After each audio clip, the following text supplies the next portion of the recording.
ஆனால் உரிமையோடு போராடக்கூடிய அந்த போராட்டத்தை கூட முடிக்க வேண்டும், அது தொடரக்கூடாது என்ற நல்ல எண்ணத்தோடு தொடர்ந்து அமைச்சர் அவரோடு அழைத்து பேசி எத்தனை பலமுறை பேசி அதையெல்லாம் முழு அளவுக்கு தீர்க்கவில்லை என்று சொன்னாலும் ஒரு 95-99% தீர்த்து வைத்திருக்கிறோம்.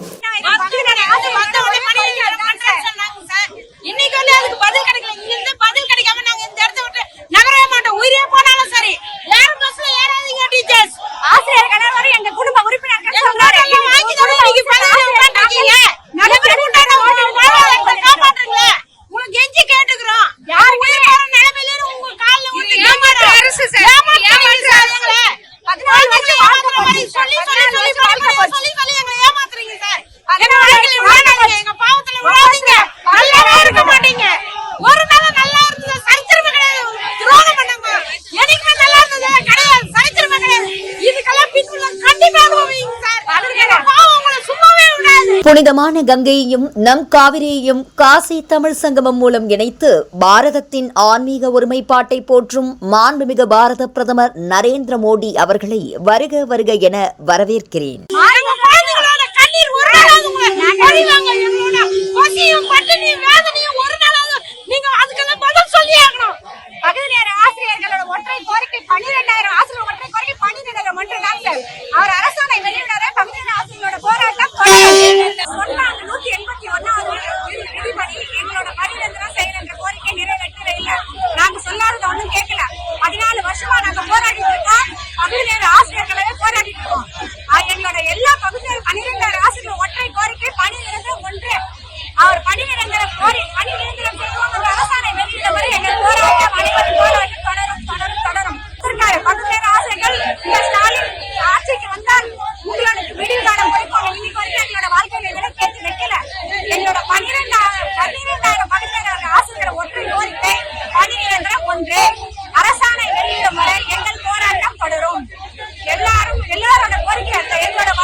எல்லாரோட